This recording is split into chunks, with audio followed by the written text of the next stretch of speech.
Hello, this is Matt on the Moon Lambeau channel. David Schwartz, who is Ripple's CTO and co-creator of the XRP ledger, on a scale of 1 to 10 gives new SEC chair Gary Gensler a 2 thumbs up, which is interesting. I don't know if any of you are going to be necessarily surprised. I wouldn't have, before this knowledge, I don't know what I would have guessed, but I certainly am not surprised that he sees this as a benefit. Now, given the fact that we're just coming from a reality where there was an asshat named Jay Clayton who is running the SEC, given that this individual is no longer SEC chair, really, a blind monkey taking over would have been better. So it's hard to, it's not, in that sense, it's not surprising to say that at least. No, but he meant even in a vacuum. He wasn't saying in comparison to Jay Clayton. He's saying in a vacuum, Gary Gensler is the right guy for the job. And so I'm going to explain why along with some other stuff. And where this information came from was a new interview between Tony from the Thinking Crypto YouTube channel with David Schwartz. So I'm going to share with you some of the stuff that they had that they talked about, and I'll end up wrapping up the video with something that's on this topic that I just found rather comical. And I hope that you get a minimum of 2 to 3 chuckles, because it's a piece from XRP Productions, which is basically equivalent to The Onion, but specifically for the XRP community. It's articles that are written as though they're serious with completely bonkers off the wall content, and I think it's funny. Especially this one's really good. Just wait till you see what was done here. It's going to segue perfectly, having to do with Gary Gensler and the SEC and the SEC versus Ripple suit. It's absolutely pure gold. Now, I do want to be clear that I don't have a financial background of any kind. I am not offering financial advice, and you should not buy or sell anything because of anything that I say or write. I just am an enthusiast in this space that likes to talk about Ripple and XRP and crypto and make YouTube videos about it because it's fun. It's a fun hobby, and I don't have people in my real life to talk to about this stuff on a daily basis, frankly. Nobody is sufficiently interested, but I've got you guys. And so we're all weird together in that sense. We're hyper interested, but I say kudos to us because I still think that we're the early adopters, and to all my family and friends, even if they own crypto, they're just not into it. They really aren't. And so if they want to come late to the party, hey, I'll still say jump in, the water's warm. But I appreciate everybody listening that is here first. Even after 12 years, my friends, you're still early to the party. This is nothing yet. You're talking about a tiny asset class worth less than $2 trillion as I record this. Just saying here. And so there are a number of things discussed here. And they start out with kind of the basics, David Schwartz background and, what's new with the XRP ledger, this and that. But in terms of, central bank digital currencies and this new private ledger, that's where things really started to get super interesting to me. And so for those of you not in the know, Ripple actually created a new version of the XRP ledger. It's basically a template. It's a centralized version of the XRP ledger designed for central banks. It's designed with them in mind. And so, mind you, the XRP ledger is open source software. It's just code. It's lines of code. And anybody can pretty well do anything with it. Nobody owns the XRP ledger. It is sufficiently decentralized. In fact, Ripple, the company, only runs a 16% of validators on the network. So they have no special permissions over it whatsoever. And so you can take that code and you can create an entirely separate blockchain and just kind of tweak it, because central banks, and it's what I've been saying forever, there are so many people that just say, it's like fanatics. And it's not most people in the XRP community, but there are fringe people where they're just fanatical about XRP, and some people really do take it too far. It's the tinfoil hat people and the conspiracy theorists, and I'm not in line with that. We don't need crazy nonsense hype to acknowledge that XRP is amazing and it's actually being adopted. And Ripple is an incredible company supporting the ecosystem. We don't need all that tripe. We really don't here. But there are all sorts of people that have been spouting and genuinely believe that central bank digital currencies were going to be put on the XRP ledger. And David, I've been saying, by the way, for over 2 years, that was never going to happen. The whole time I've been running this channel, I said, no, that silly, pure nonsense is not going to happen. And the reasons that I gave are in line with what David Schwartz's reasons are, as it turns out. This is the first time I can recall, anyway, where David Schwartz publicly spoke on this topic, and he said, no, of course, at least not today, you are not going to see any central bank put their fiat currency on the XRP ledger and issue it as now. Like, you're just not going to see it. Because think about it, they don't have a kill switch if something goes wrong. You know, because look, if you have a private ledger and you like XRP and you like the XRP ledger because it's so blazing fast and there's no mining, all that stuff, there's all sorts of great attributes.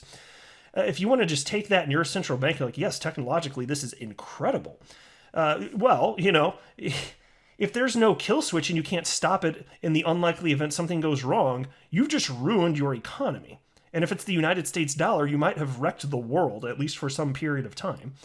And so, you know, if something goes wrong, you can't, like, if it's the XRP ledger, it's decentralized, you can't roll back time. You can't undo transactions on the XRP ledger.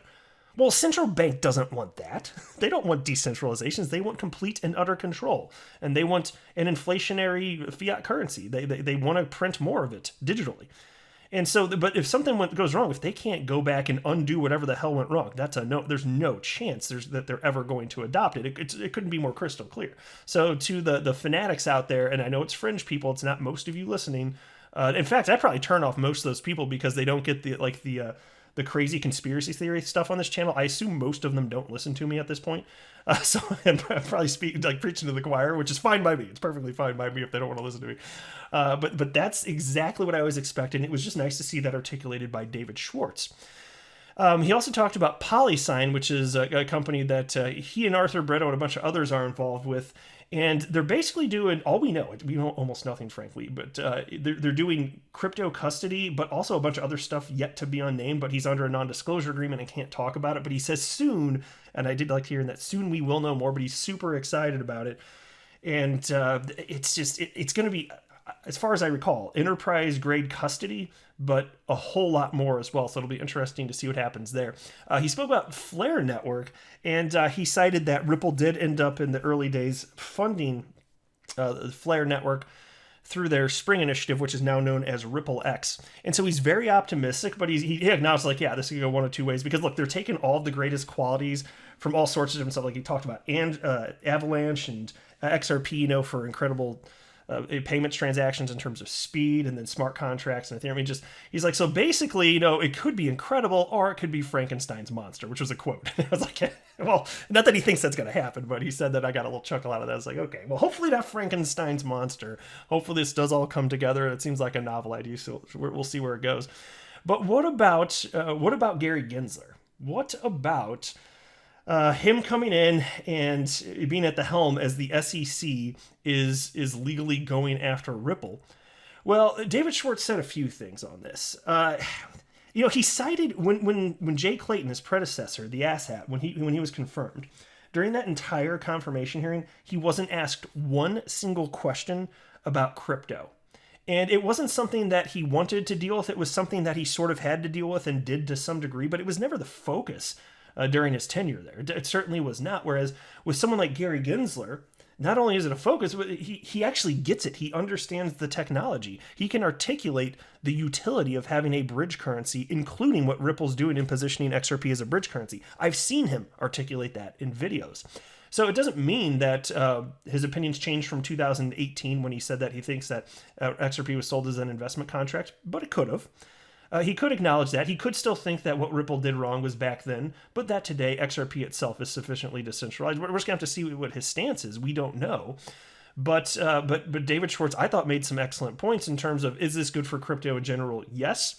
And he also is like, I don't think that, you know, the Ripple case is going to be the first thing he gets to on day one. And I was like, well, you could be right. David could be right.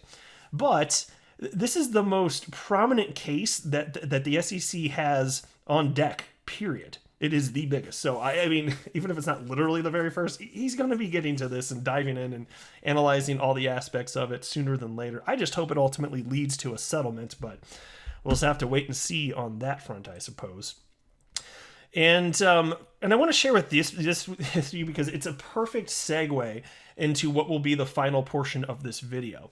This is a headline that reads as follows: David Schwartz explains why SEC suit against Ripple makes no sense.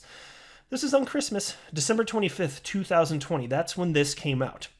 All right, and so let me just quickly run through this. You'll see why. You've got to know this stuff for the last piece of this story to make sense, or else you're not going to get the two to three chuckles minimum I'm hoping for here. The CTO of Ripple, David Schwartz, has recently condemned the suit filed by the United States Securities and Exchange Commission against Ripple, tagging it as a senseless move. It can be recalled that the prominent U.S. regulator accused Ripple, its co-founder Chris Larsen, and CEO Brad Garlinghouse of raising more than $1.3 billion via an unregistered securities offering. This implies that the debate of whether XRP is a security or not has resurfaced. The debate has lingered over the years. SEC's move expectedly compelled some crypto exchanges to start considering their options on XRP, while some exchanges have already decided to pause the trading of the cryptocurrency. This also prompted Bitwise Crypto Fund to liquidate its positions in XRP. Now, in a conversation recently shared on Twitter by a supposed XRP community member, the Ripple CTO, David Schwartz, explained why SEC's allegation against the cross-border payment firm makes no sense. And this is key. Please listen up here. And this is going to be really good. According to Schwartz, there's been a lingering argument around the securities law since the early days of blockchain. He claimed that the debate wasn't limited to XRP, but other top coins, including Bitcoin. They were all involved. He pointed out that Ripple has been asking for clarity over the years, not to change the law guiding securities, but to avoid breaking it. And here's a quote from David Schwartz.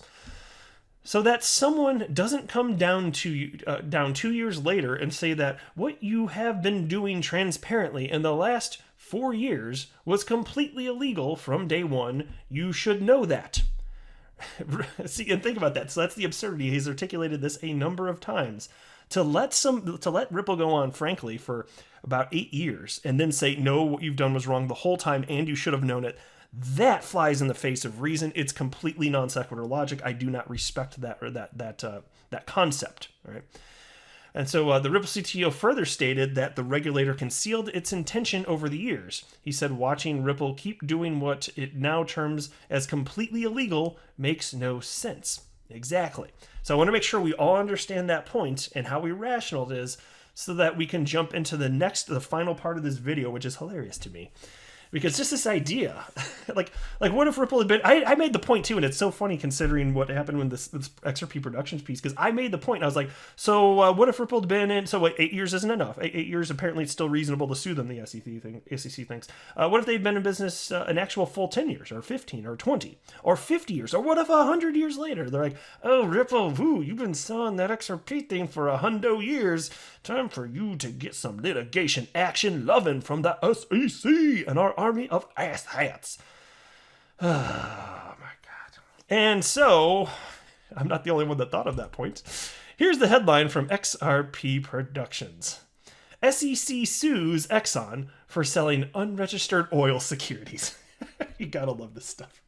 In a bold move that appears to display another brazen effort to legislate by enforcement and expand their jurisdictional power, the U.S. Securities and Exchange Commission announced they are suing fossil fuel giant ExxonMobil for 150 years of selling oil without registering it as a security.